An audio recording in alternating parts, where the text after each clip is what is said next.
everyone, this is Mindy Eggen and welcome back to another Lawn Fawn video.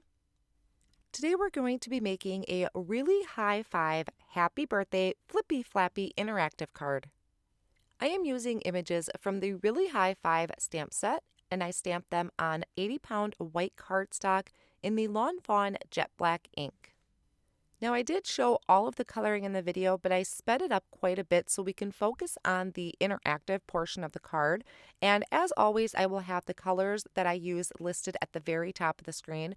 All of my images are colored in Copic markers, starting with this cute little fox where I used E18, E09, E08, and E97. So it's a really nice reddish brown. For the belly and the face, I did E55, E53 and E50, and I used that same light colored combination for the bear's belly as well. I colored the bear with E37, E35, E33, and E31, and then I did another brown combination for my little mouse. I did E44, E43, E42, and E41. I also colored in the little bunny with some warm grays. I didn't end up using this one, but I still wanted to show the coloring because it's just so cute. I did W4, W2, and W0, and I added R20 in the ears of all the critters. I stamped out quite a few of the balloons because I thought it would be really cute for each of the critters to kind of be carrying a bunch of balloons. And once again, all of those colors will be listed at the top since I am speeding through it. But what I did is I took my darkest color and just placed a line of that color on one side of the balloon. And then I blended it out with the remaining colors. Now, some of the balloons have a 4-color combination. The smaller balloons have a 3-color combination. The lightest color out of each one is going to be kind of just my little highlight area that is kind of like an oval or a crescent shape, just to show that highlight. So once I have my rainbow assortment of balloons all colored in, I am going to take the coordinating dies, line them up over all of the images and hold them in place with Post-it tape, and then run this through my die cut machine. For my background, I'm going to be using the stencil Lots of Hearts, starting with the first layer of the stencil. It doesn't matter which one you start with, I just picked one of them, lined that up over a piece of 80-pound white cardstock that is cut to 4 1/4 by 5 1/2, and I'm holding that stencil down with my magnets on my Make Art station. Then I'm taking a blending brush and I am applying guava ink to about the first top third of the card. Next, I'm going to bring in fake tan, and these are all inks from Lawn Fawn. I'm going in about the center of the card, and then I'll finish up the bottom with sunflower ink. And I think the best blends are when these colors overlap each other. Then after I have sunflower down, I'm going to remove the magnets, take off that stencil, and bring in the second layer of the stencil. And I am just lining this up wherever there's the open space for it to fit in. And since I already had my sunflower ink out, I'm going to start at the very bottom and work my way up, starting with that sunflower, blending up. And then I have the fake tan in the middle and topping it off with the guava ink. Now, after I remove this layer of the stencil, which I will rinse off both of these stencils in my sink just with some warm water, I thought the background was just a little bit too bright white. So what I'm going to do is just take my blending brushes again and go over all of those areas, starting at the top with that guava ink, just really lightly going on to the cardstock. That way it's just adding that little bit of hint of color behind the hearts. And then I brought in the fake tan. I'm not sure, I don't think I really used the sunflower because the fake tan just really looked pretty over that yellow towards the bottom of the card. To add a little bit more interest and sparkle to my background, I just added a couple drops into my starry watercolors in the gold, and I'm picking that up with my paintbrush and just flicking that all over the background. I'm going to ground my images a little bit by using this grassy border that I die cut from cilantro cardstock, and I'm adding a little bit of noble fir to the very top of the grass. Just blending that on in kind of a circular motion, just real lightly coming down. I didn't want to cover the whole thing. I'm going to end up trimming my heart panel down, and to do that I am going to be using the small stitched rectangles die. This one happens to measure 5 by 3 3/4, which is exactly what we're going to need to cover our interactive portion of the card that I'll show you in just a moment. So here's the card panel that I'll be using to create my interactive portion of the card. This measures 5 by 3 3/4. I am taking this first die that has the arrow in it. I'm lining that bottom portion of the die with the bottom of my card so the arrow is pointing down. Once I have that lined up about center where I want it to be, I'm going to hold that down with the Post-it tape and run that through the die cut machine. Now I also have this other die here that has the slit in it, and I die cut that from 110-pound cardstock, so it's going to be nice and sturdy. Now on this original piece of cardstock, I am just taking all of those scored lines that the die created, and I'm folding each one of those over, and then I'm reinforcing it with my bone folder. So I'll continue that for the front, then I'm going to flip it over and repeat those same steps. I want to make sure that these are really nice and scored so that it moves really nice once I get my interactive card together. So now I have the back of my card facing up and also the back of my tab facing up.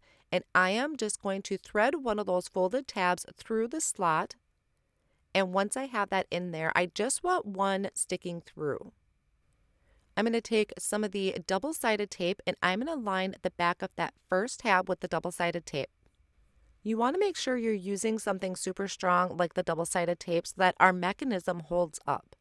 Once I have that on there and I'm just going to push down to make sure it's really nice and burnished into that tab, I'm going to remove the backing of that double-sided tape and then I'm going to fold this tab over. So I just make sure that this is all kind of butted up and it's straight, and then I can just carefully fold that down and push down. Next, I'm going to take some foam tape and I am going to fold it in half. So we're doubling this up. Then I'm going to trim it in half into a skinny strip. Now we want to make sure that this is doubled up foam tape so that it's giving our mechanism enough room to move.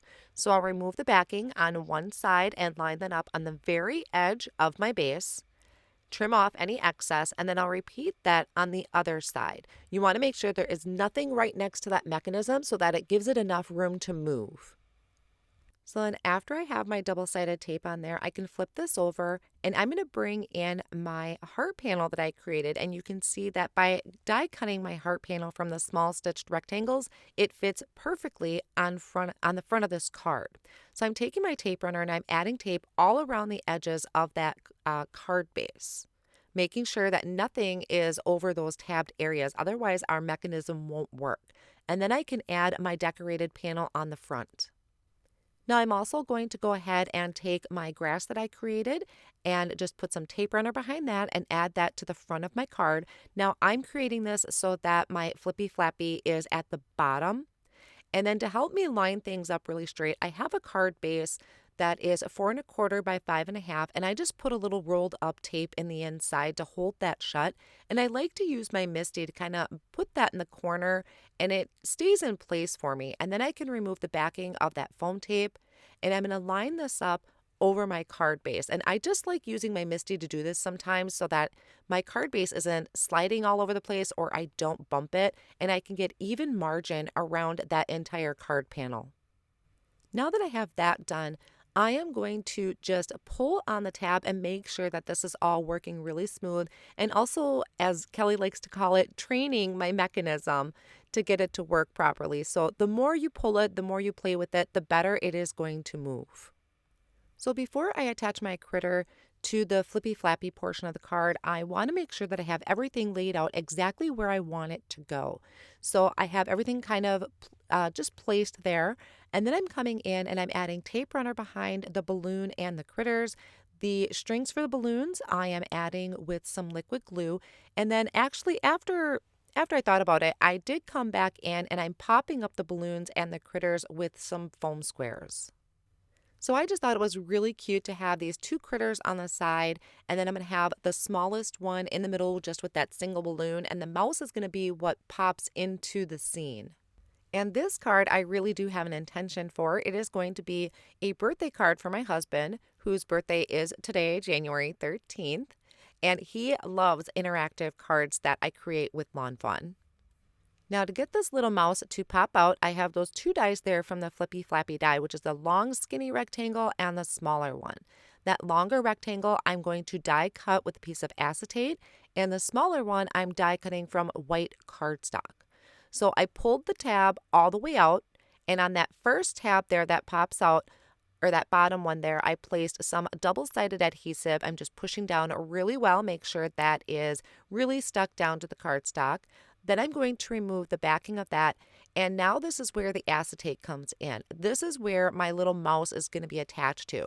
So I lined the bottom of my acetate up over that exposed double-sided tape, and then once I have that about where I want my little mouse to kind of pop out of, I'm going to put some more double-sided tape right over that to make sure it is secured down.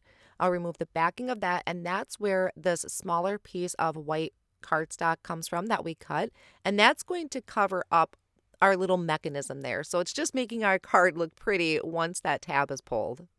Now once I have that all in place, I can add my little mouse, and I'm actually going to be attaching the mouse with double-sided tape as well. I wanted to make sure that my little mouse stayed really secured on that acetate. So I'm going to line up my mouse, put a little bit of double-sided tape behind it, and attach it to that acetate.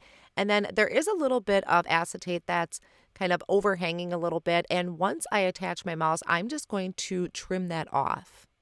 Now, once that all is in place, I can start working the Flippy Flappy a little bit. I want to make sure that my mouse is popping out really good, just kind of getting it warmed up and making sure everything is running smoothly. Now, I also wanted to finish this off, so I created a little tab there cut from cilantro cardstock so it matches my green. This is also in the Flippy Flappy die, and I just attached it with some liquid glue. Now, one last thing I need to do is add my sentiment. So for this, I took a piece of black cardstock and I trimmed it out with the simple wavy banners die. And then I have just an acrylic block and a sentiment from Wavy Sayings that says happy birthday. I am prepping that little banner with an anti-static powder tool, and I'm inking up this happy birthday saying with Lawn Fawn embossing ink. I'm going to line that up over the banner and stamp that down. I'll use my tweezers to kind of pick this up and hold it for me so that I can sprinkle on the Lawn Fawn white embossing powder and tap off any of the excess. And once my heat gun is warmed up, I can melt the embossing powder. And so it really helps to hold with the tweezers because that's keeping my fingers out of the way. I plan on attaching this right over that middle balloon that is on the front of the card, and I love the pop of black to make it really stand out. I added foam squares to the very ends of the banner and a little bit of tape runner in the center so that the center will attach to a balloon and it's also popped up to match the height of the balloons. So that finishes off the card so that when I pull my tab, I have my mouse that just pops out into the scene with that middle balloon. Now, it did take some warming up once everything was kind of all put together, but afterwards it does run really smooth and it's super cute. I know my husband's going to like this because, like I said, he really does get a kick out of the Lawn Fawn interactive dies. They're always just so unique and so genius. And there we have it. I hope you enjoyed today's video. Thank you so much for joining me today, and I'll see you again real soon.